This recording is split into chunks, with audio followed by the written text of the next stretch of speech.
Hello dear friends, greetings from doctor Anil Kumar Jain. पिछले video में हम देखा था ईसोफेगोस्कोप और ब्रोंकोस्कोप के बारे में। डिटेल्स में हमने ईसोफेगोस्कोप के बारे में बताया था। इस वीडियो में हम ब्रोंकोस्कोप के बारे में डिटेल में बताएंगे। एक बार बता देता हूं, ये मेटेलिक रिजिड ईसोफेगोस्कोप है, ये मेटेलिक रिजिड ब्रोंकोस्कोप है। ईसोफेगोस्कोप में मार्किंग्स होती हैं, एंटीरियर पोस्टीरियरली कंप्रेस्ड होता है और साइड टू साइड ज्यादा डायमीटर होता है इसका। ब्रोंकोस्कोप जो होता है ये भी मेटेलिक है, इसमें डिस्टल एंड पे ऐसे होल होते हैं और सर्कुलर होता है। इसके अलावा एक और डिफरेंस होता है दोनों में। ईसोफेगोस्कोप के प्रॉक्सिमल एंड में केवल एक पोर्ट होता है जिसमें कि लाइट कैरियर लगा होता है,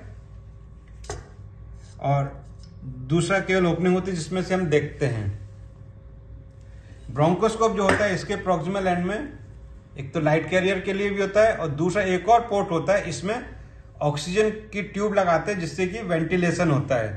क्योंकि ब्रोंकस में हम ब्रोंकोस्कोप को डाल रहे हैं तो साथ में उसमें हवा जाती रहे, ईसोफेगस ऑक्सीजन जाती रहे, इसके लिए इससे वेंटिलेशन करते हैं। तो इसमें दो पोर्ट होते हैं, एक लाइट कैरियर का और एक ऑक्सीजन कनेक्शन का ड्यूरिंग जनरल एनेस्थीसिया।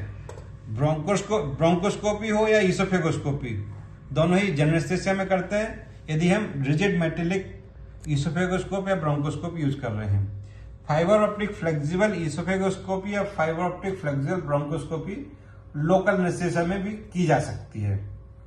अभी ब्रोंकोस्कोप में डिस्टल एंड में साइड में, दोनों साइड में ओपनिंग से होल या छेद इसलिए होते हैं क्योंकि ब्रोंकोस्कोपी के दौरान हमारा ब्रोंकोस्कोप ट्रैकिया में जाता है और ट्रैकिया से यदि मान लो ये राइट ब्रोंकस है और ये लेफ्ट ब्रोंकस है और हमको राइट ब्रोंकस में जाना है तो इसका डायरेक्शन ऐसा हो जाता है और राइट ब्रोंकस में चला जाता है।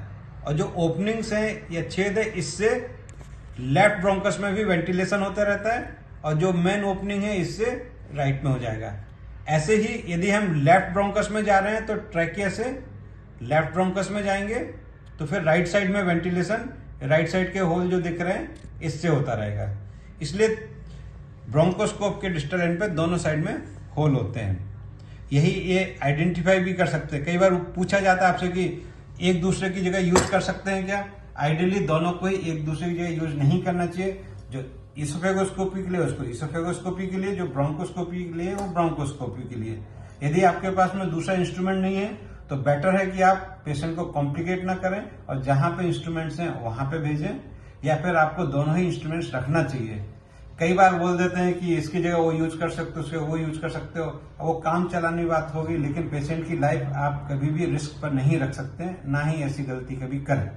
हाँ, जब हम ब्रोंकोस्कोपी करते हैं उसमें भी सीक्रेशंस अगर आते हैं तो जैसा ईसोफेगोस्कोपी में वैसे ही ब्रोंकोस्कोपी के दौरान भी एक सक्शन कैन्युला होता है, इसको हम इसमें इंसर्ट करके सक्शन कर लेंगे। और जब हमें यदि कोई लीजन दिखता है या फॉरेन बॉडी दिखती है तो फॉरेन बॉडी रिमूव फोर्सेप्स से इसमें इंसर्ट करके इसी पोर्ट से इंसर्ट करते हैं, इसी पोर्ट से देखते भी हैं, जाके फॉरेन बॉडी होल्डिंग फोर्सेप को क्लोज इंसर्ट करेंगे, ओपन करेंगे, फॉरेन बॉडी को पकड़ेंगे और क्लोज करके रिमूव करेंगे। ये ध्यान रखने की बात होती है। और इसके अलावा जैसा ईसोफेगोस्कोपी के लिए ईसोफेगस के स्कोप जो होते हैं वो छोटे बड़े आते हैं, ऐसे ही बच्चों के लिए पीडियाट्रिक ब्रोंकोस्कोप भी आते हैं। जैसे ये दिख रहा है आपको, ये भी छोटा है, इसमें भी होल है। हाँ, इसमें थोड़ा सा ओपनिंग छोटी होती है तो हमको बहुत ही ध्यान से ब्रोंकोस्कोपी करनी होती है।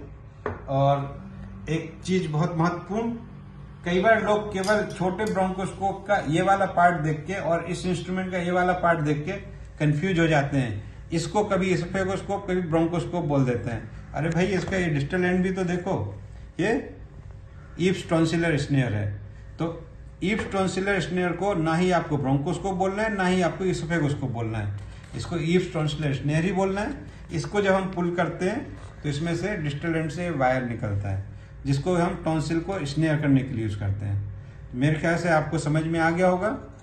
फिर से रिवाइज कर देता हूं। ये metallic rigid oesophagoscope, metallic rigid bronchoscope, metallic rigid bronchoscope for paediatrics और ये Eves tonsillar snare. Enjoy, keep learning, keep enjoying your learning, take care.